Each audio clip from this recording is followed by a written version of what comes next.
Hello, it's Kathy, the art teacher again from Art Projects for Kids. I do hope my website becomes your favorite place for finding easy step-by-step art lessons. Today's drawing video is about how to draw a chameleon. It's been one of my most popular tutorials for years now, I think because the head and the body make such a great beginner drawing project. Let me show you what I mean. Now before any drawing can begin, you need to gather your art supplies of drawing paper, pencil, black marker, and crayons. And there's a matching tutorial that you can download from my website. And before you begin drawing, it's really helpful to take a minute to create some guides on your paper. You just need to fold and crease your paper in half in both directions. You'll end up with lines that match my tutorial, which really help you see where to draw. Step number 1. The first shape to draw is kind of like a slice of pizza, and it sits right in this corner. If you start drawing down the middle line, then go to the right, and then curve up and to the left, you'll have a nice head shape for your chameleon. Step number 2. The body is a bit smaller than the head and is going to sit here on the left side. Start on that middle line again, make a curve to the left and down, and then back to the center.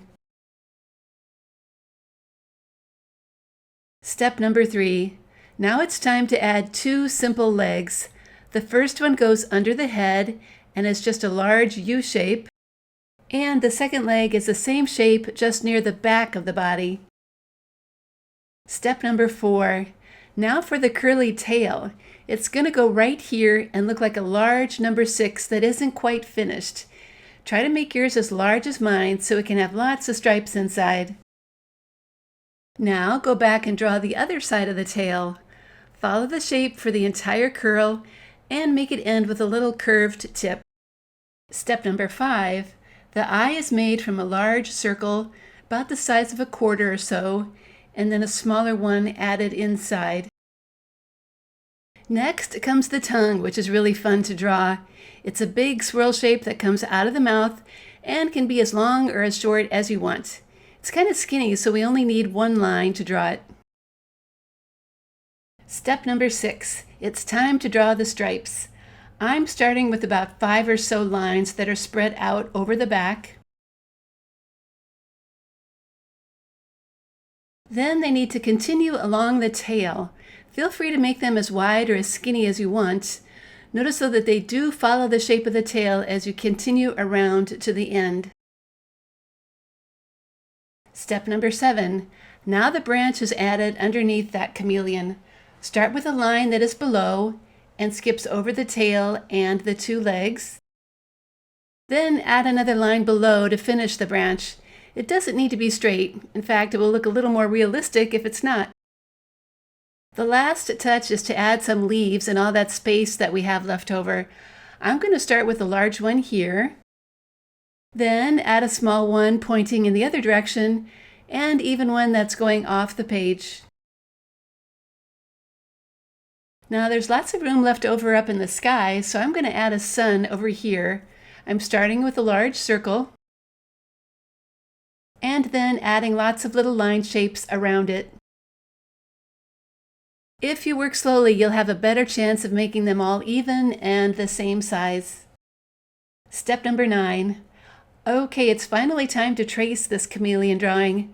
Use a good black marker to carefully go over all of those pencil lines. I think you'll find that it really helps to make all those shapes stand out. When you're done tracing and before you start to color, it's smart to erase any extra pencil lines that might still be showing. Now before you put that black marker away, it's the perfect tool to color in that little eye. And now it's time to bring out those crayons. Most chameleons have a yellow-green kind of head, so I'm going to start with that. Those little feet can also be the same color. Now for the chameleon stripes. I've collected 7 colors to make a rainbow kind of pattern. I'm going to start with the red crayon. Keep in mind though that you don't have to do this kind of pattern. I just like rainbows, and this seems like a really good time to make one. Next comes the orange color. It always helps to press hard to make a really bright color. Then the yellow crayon. This one too needs lots of pressure to make the color really bright.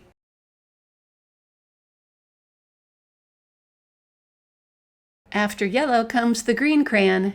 Notice I'm keeping all my crayons in order so I don't mix the pattern up.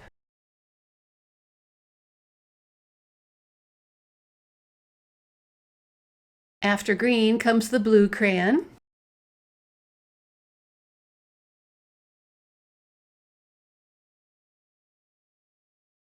And after blue comes indigo. You could also call this purple.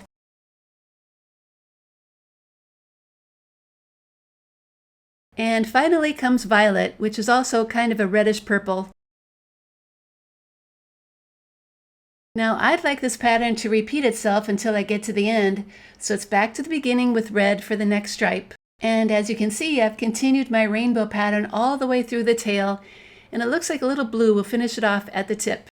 Now to color the rest of the drawing, the leaves are going to be that darker green color. Do try to fill them in well so no white spots are showing. This branch is going to get colored in brown. I always like the color that this crayon makes. And then it's time to fill in that sun. As I think I mentioned before, this yellow color always needs some extra pressure to show up really well. And last but not least, it's time to fill in the sky. The great news about that marker tongue is that you can just color right over it. Now don't rush this step, take your time filling everything in. A bright blue sky really makes this drawing look extra pretty. Okay, there is one finished chameleon drawing. I really like how it started with just a very simple head, but then included room for all kinds of different patterning. Drawing projects that let you be creative too are the best ones if you ask me. I'm really happy you decided to join me today, and I hope you've enjoyed this drawing tutorial. You can always find more projects like this on my website, Art Projects for Kids, including how to draw a dragon and how to draw a fox. Thanks for coming, and I hope to see you again here real soon.